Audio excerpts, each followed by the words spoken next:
Nobody tells you how lonely chasing money really is. They tell you about the cars, the respect, the power. They show you the penthouse views and the designer suits. But they never warn you that the higher you climb, the thinner the air gets. And in that silence, in that cold, rarefied atmosphere where success lives, you start to hear things you ran away from. You start to hear the voices of everyone you left behind. My name is Jide, and this is the story of how I stole from a spirit and lost everything that mattered. Let me take you back to where it all began. Back to red dust and grandmother's fire. Back to a time when I still believed the old stories were just stories. In my village, the elders speak of the Egbura, a small bush spirit that wanders through the forest at night, carrying a woven mat. The legend says that if you are brave enough to wrestle the spirit and steal its mat, you will possess wealth beyond measure. Riches will flow to you like water. Doors will open. People will bow. But there is a condition, a terrible price. The Egbura will follow you for the rest of your life, crying and wailing for its stolen property. Day and night, it will weep. And no matter how far you run, you will always hear it. I was 20 when grandmother told me this story by the fire. The flames danced in her ancient eyes as she leaned close and warned me, Jide, if you steal the Egbura's mat, you will own everything but belong to no one. The wealth will be yours, but so will the crying. Forever. I laughed. I actually laughed at her. What did an old woman know about the modern world? About Lagos. About contracts and corporations and the way money moves in the 21st century. About the hunger that burns in your belly when you wear the same torn shirt to church 3 Sundays in a row. About the shame of watching your mother count coins for Gary while other families ate meat. I kissed her forehead that night and left at dawn, my bag slung over my shoulder, my heart full of dreams and my stomach empty. I didn't know that would be the last time I touched someone who truly loved me for 11 years. I didn't believe in spirits back then. I only believed in hunger. And I believed that hunger could be a weapon if you wielded it correctly. Lagos swallowed me whole. The city was a war zone, and I became a soldier. I worked construction sites under the brutal sun until my palms bled and my back screamed. I lied on my CV, inflating positions I never held, claiming skills I learned on YouTube the night before interviews. I smiled at men I wanted to spit on.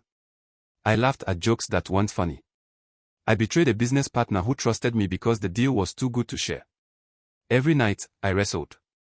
I wrestled with exhaustion. I wrestled with morals that tried to pull me back. I wrestled with that small voice in my head that sounded suspiciously like grandmother, telling me to slow down, to remember where I came from, to remember who I was.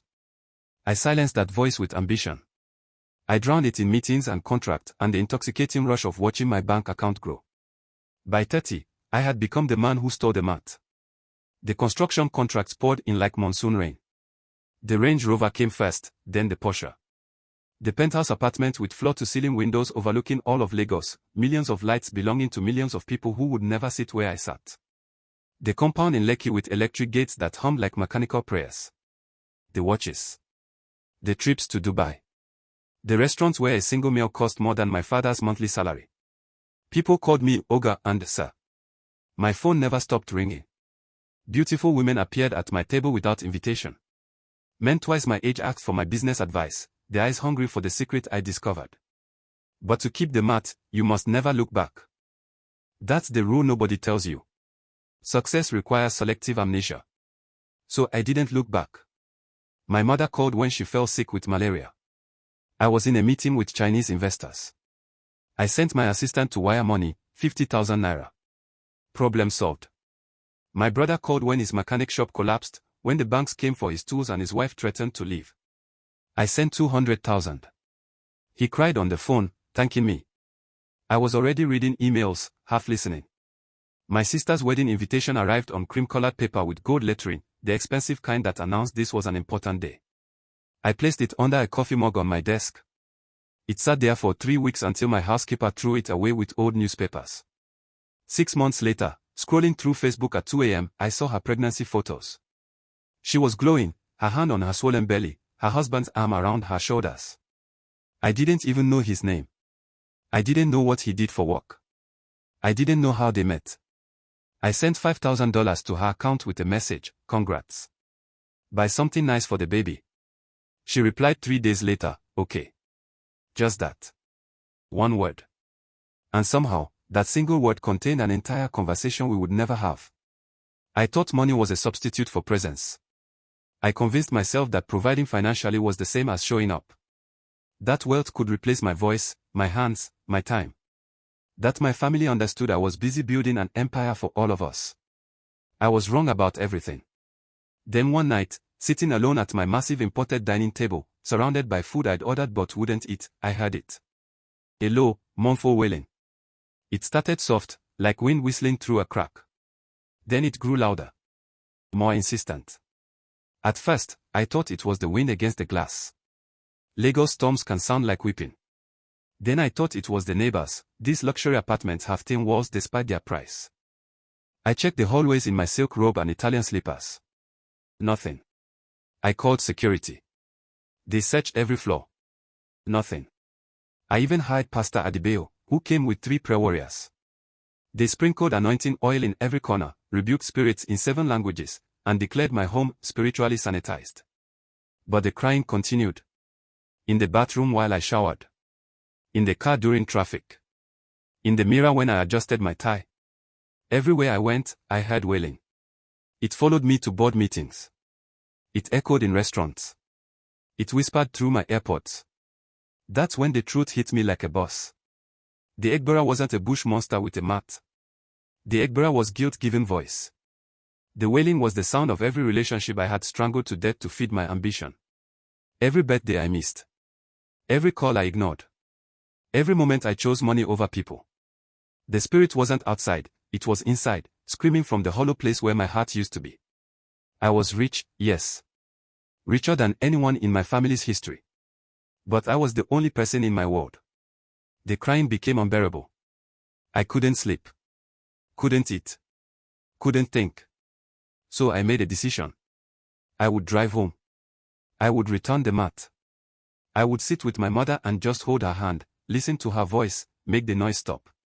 For hours on the highway in a car worth more than my father earned in his entire lifetime. Every mile, the wailing grew louder, more desperate. The city gave way to towns, then villages, then red earth and palm trees. I hadn't driven this road in 7 years. The compound gate appeared through the dust, rusted, hanging open like a broken jaw. The gate my father built with his own hands, the gate I used to swing on as a child. The mango tree we planted together on my 10th birthday was dead, its branches skeletal against the sky. Children I didn't recognize stopped playing football to stare at my car like it was a spaceship. They stared at my suit like I was a masquerade, something not quite human. I stepped out into the heat. The smell hit me, smoke, earth, yesterday's rain. The smell of home. Mama. I called out, my voice cracking. Silence. The kind of silence that answers questions you're afraid to ask. Mr. Adeyemi came out from next door, moving slowly. He'd aged a decade since I last saw him. He looked at my car. He looked at my Rolex catching sunlight. He looked at my Italian shoes gathering red dust. Then he shook his head slowly, the way you shake your head at a child who's failed the simplest test. Your mother called for you every day for 2 months, he said quietly, his voice carrying the weight of judgment and pity. Every single day, G-Day. She didn't want your money. She had money, she had the envelopes you sent, stacked on her table, unopened. She wanted to hear your voice.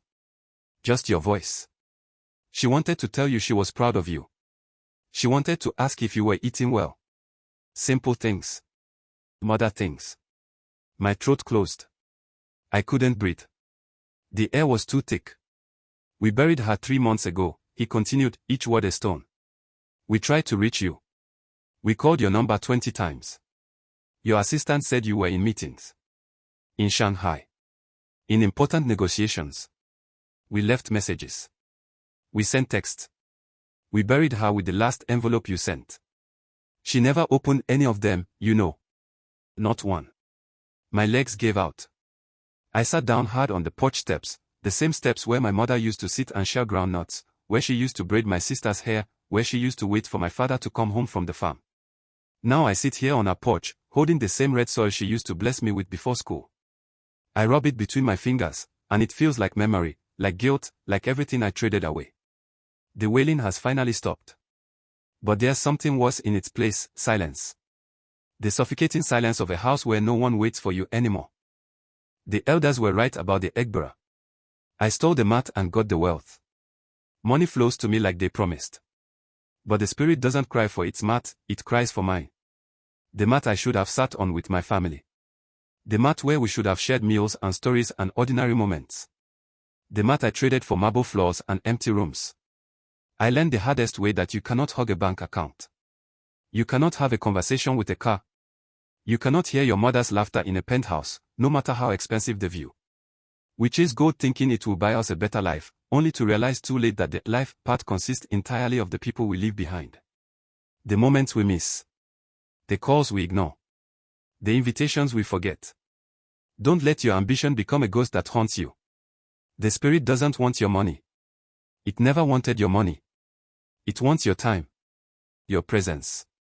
Your voice on the other end of the phone saying, I'm here, I'm listening, I love you. And once you realize that, once you finally understand what you've traded away, it's already gone. The mat is yours. But you're sitting on it alone. And the crying never really stops. You just learn to call it success.